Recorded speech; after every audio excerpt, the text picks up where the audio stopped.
नमस्कार दोस्तों, आज हम बड़े सवाल की शुरुआत करने जा रहे हैं।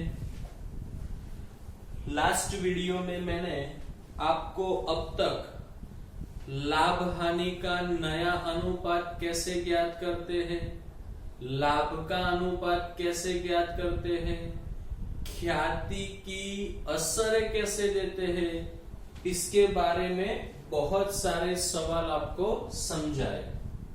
आज हम दोस्तों बड़े सवाल की शुरुआत करने जा रहे हैं और ये सवाल आपको एग्जाम के अंदर 8 नंबर में पूछा जाता है। 8 अंकों का सवाल होता है, तो इसको ध्यान से समझना। कैसे सवाल करते हैं, कैसे स्टेप ध्यान में रखने हैं, वो सारी बातें मैं आपको जो बताता हूं उसको ध्यान में रखना। स्टार्ट करते हैं। मैं पढ़ता हूं सवाल नंबर 5। धवल, कमल और नवल 2:1 के प्रमाण में लाभ हानि बांटने वाले साझेदार हैं।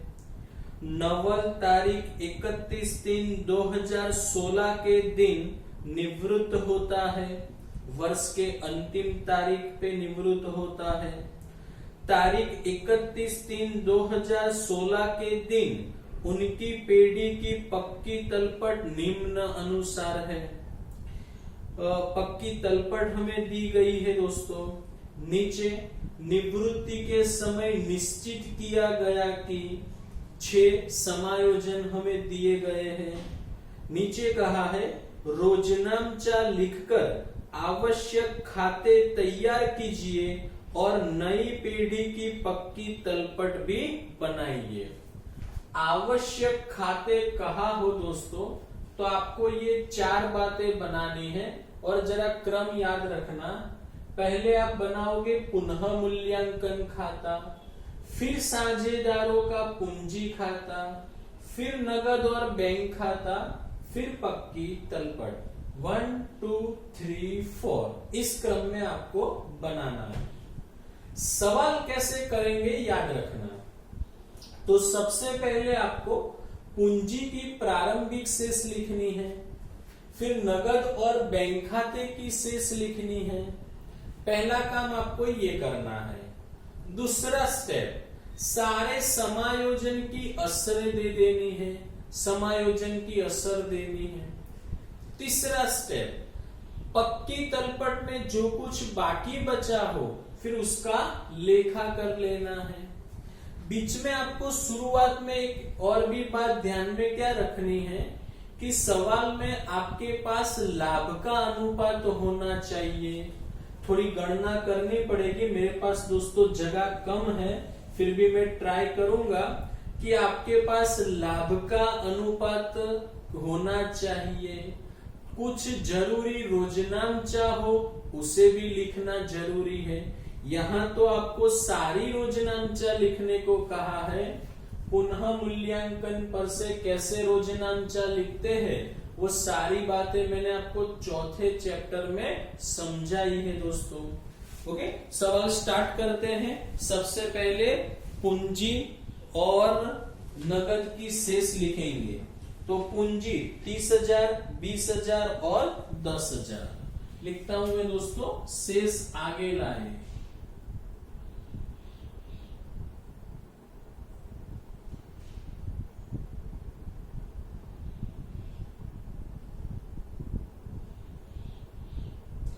तीस 20,000 और 10,000। चलो आगे बढ़ते हैं। नगद की शेष तो रोकड़ बैंक 5,000 है।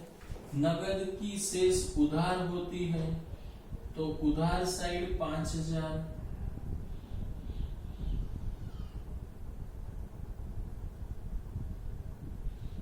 शेष आगे लाए।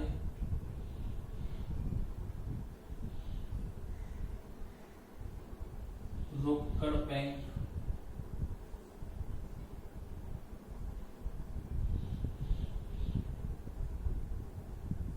आगे बढ़ते हैं। अब हम देख लेते हैं पुराना अनुपात है, फिर नया अनुपात नहीं है। यदि नया अनुपात ना हो तो पुराना ही लाभ का अनुपात बनेगा। तो कौन निवृत्त होता है? नवल।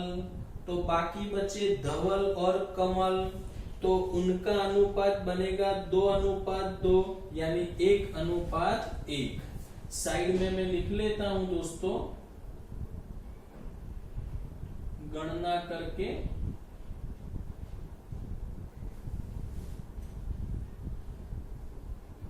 लाभ का अनुपात 1:1 मिला हमें।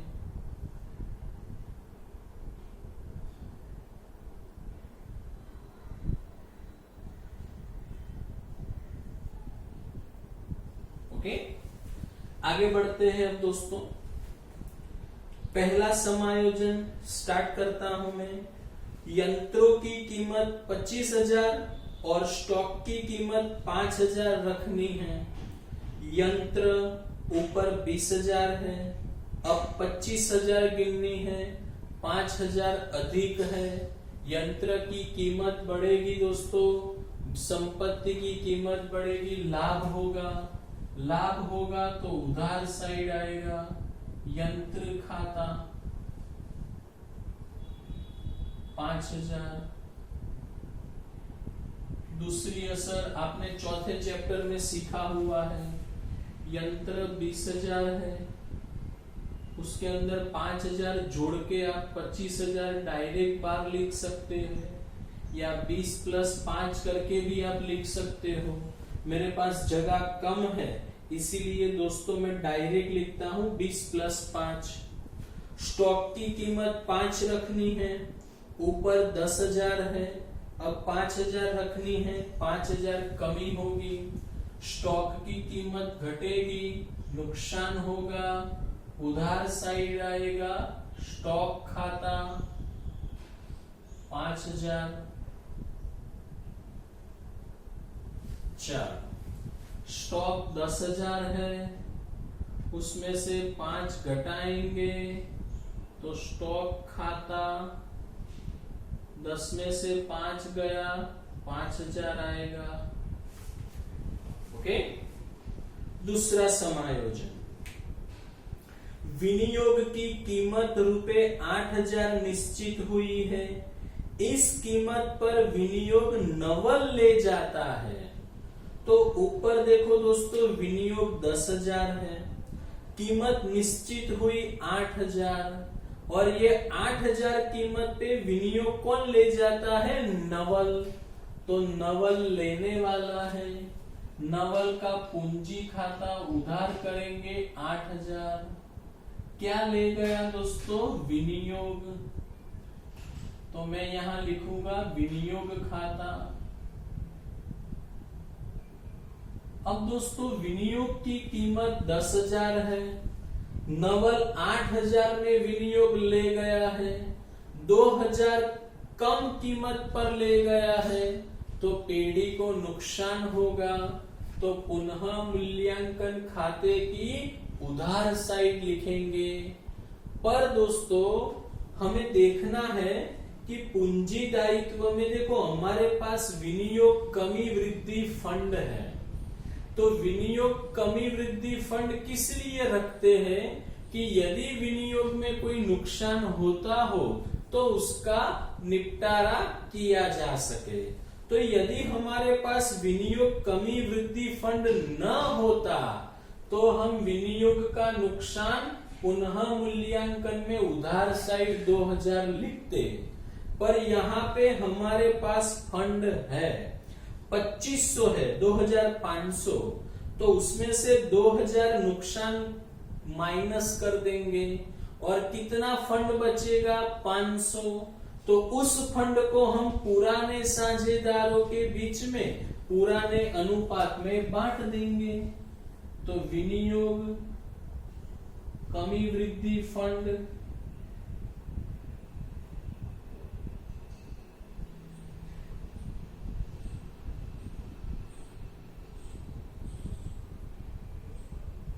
$500 को 2:1 में पुराने अनुपात में बांटेंगे तो रकम आएगी 200, 200 और 100।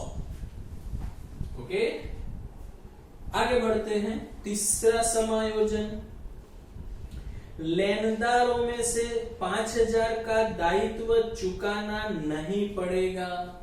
लेनदारों को नहीं चुकाना है, लाभ होगा, फायदा हुआ, जमा साइड लिखेंगे, लेनदार 5000।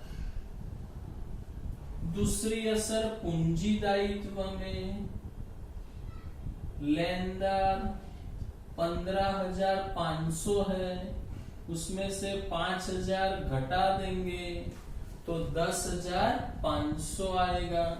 15,500 में से 5,000 माइनस किया। नंबर 4, कारीगर मुआवजा पेटे 2000 के दावे का प्रावधान करना है।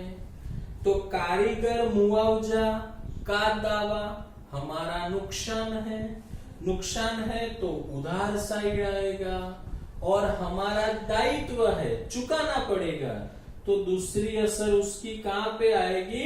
पूंजी दायित्व में। चलो, कारीगर मुआवजा का दावा,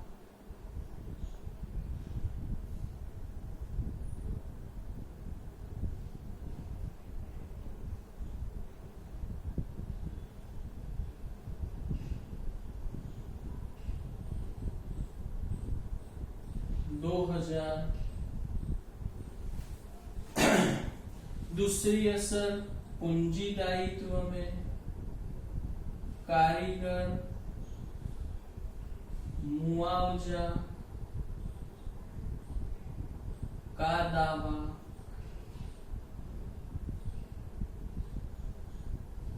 $2000। ओके, आगे बढ़ते हैं। डिबत ऋण अनामत देनदारों पर 10% रखना है। ऊपर देनदार 30,000 है, उसका 10% डिबत ऋण अनामत 3,000 होगा। सामने हमारे पास डिबत ऋण अनामत 2,000 पहले से है, तो 1,000 बढ़ाना पड़ेगा।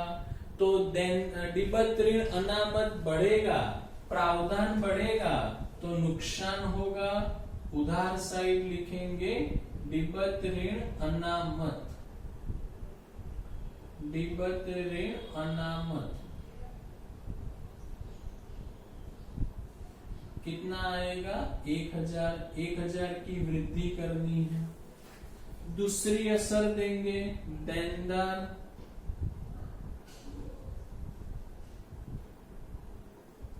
तो देनदार हमारे पास 30,000 है, माइनस डिबत ऋण अनामत 2,000 था, 1 बढ़ाया 3,000 किया, तो बाहर आएगा 27,000। ओके दोस्तों, आगे बढ़ते हैं। ख्याति का मूल्यांकन 40,000 किया गया है।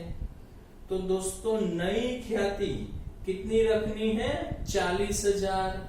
तो आपको याद हो तो क्या करना है? जो निवृत्त होता है वो त्याग करेगा, उसकी ख्याति चालू साझेदारों के बीच में लाभ के अनुपात में बांट देना है। तो नवल निवृत्त होता है, तो मैं यहां थोड़ी गणना कर देता हूं दोस्तों। नवल की ख्याति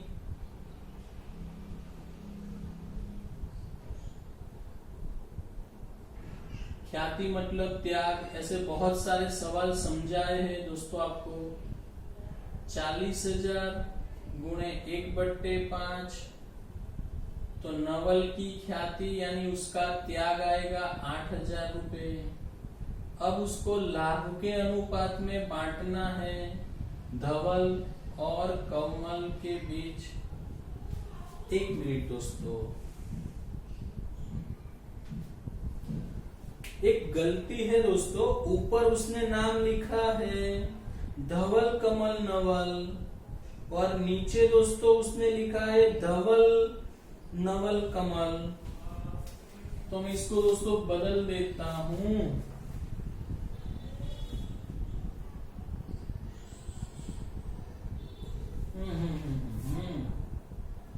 ऊपर नाम धवल कमल नवल है, धवल कमल नवल, और यहां भी बदलना पड़ेगा दोस्तों, धवल कमल नवल। ओके, और ये 8000 जो है वो यहां पे आएगा।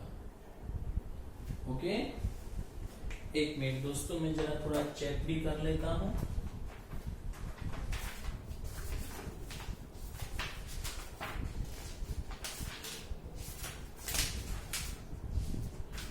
बराबर है। ओके, चलो बराबर है दोस्तों। तो फिर हम कहां पर थे अभी? लास्ट में ख्याति। तो धवल और कमल समान अनुपात में बांटेंगे इसको, तो 4000 आएगा लाभ के अनुपात में। अब इसकी रोजनामचा दोस्तों क्या बनेगी?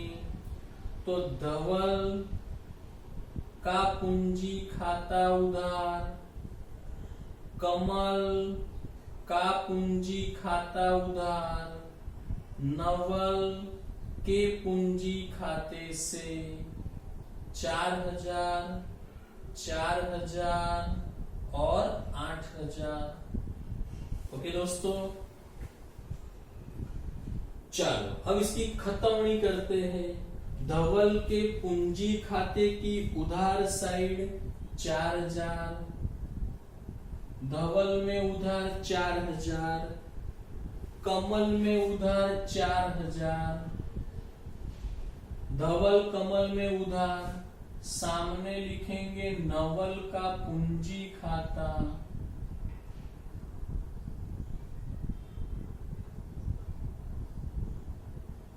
और जमा साइड नवल में लिखेंगे 8000, पर 8000 दो बार 4 करके जमा करेंगे।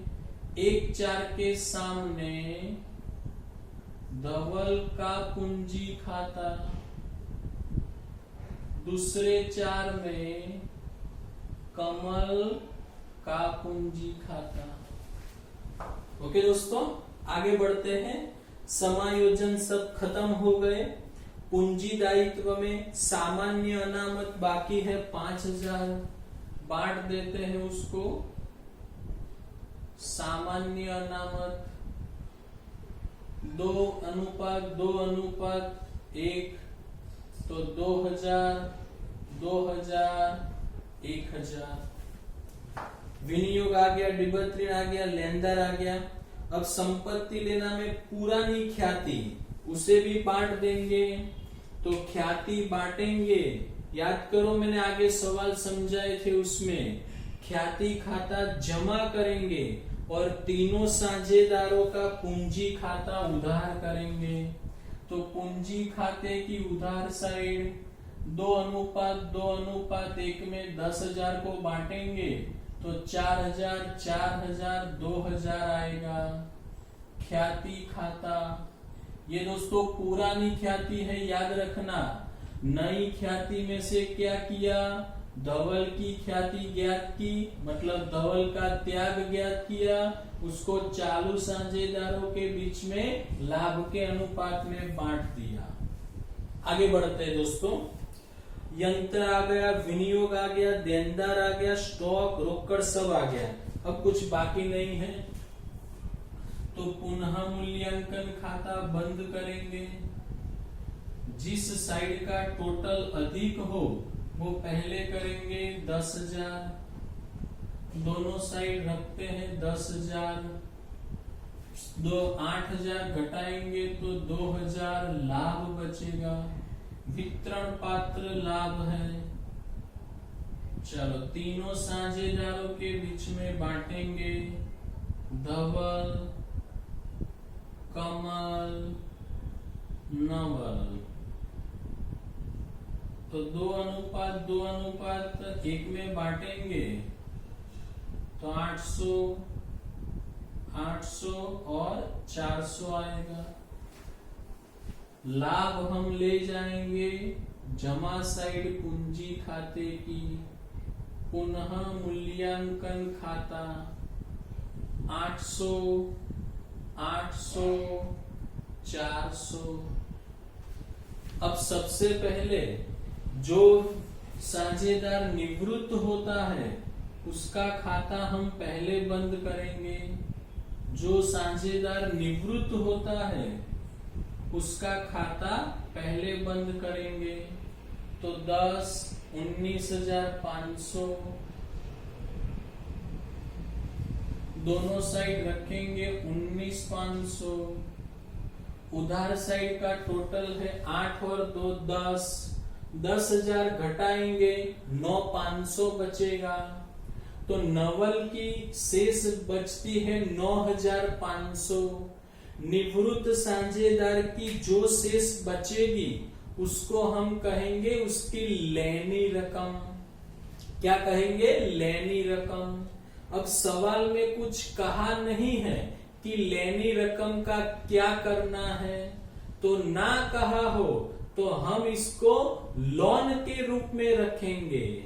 मतलब ये 9,500 पेड़ी ने नवल के पास से लोन ली है, ऐसा हम मान लेंगे। और सवाल में यदि कहा होता कि इसको नकद चुकानी है तो हम उसको नकद चुका देते, पर सवाल में कुछ नहीं कहा है, सवाल में कुछ नहीं कहा है, इसीलिए लेनी रकम को लोन के रूप में रखेंगे। तो यहाँ पे 9,500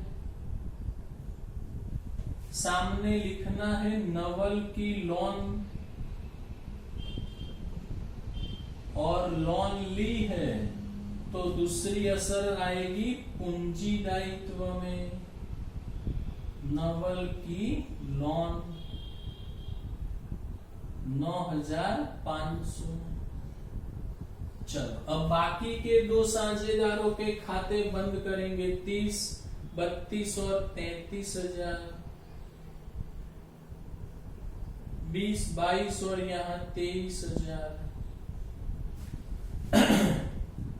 चलो 33,000, 23,000, 8 माइनस करेंगे तो यहाँ बचेगा 25,000, यहाँ बचेगा 15,000,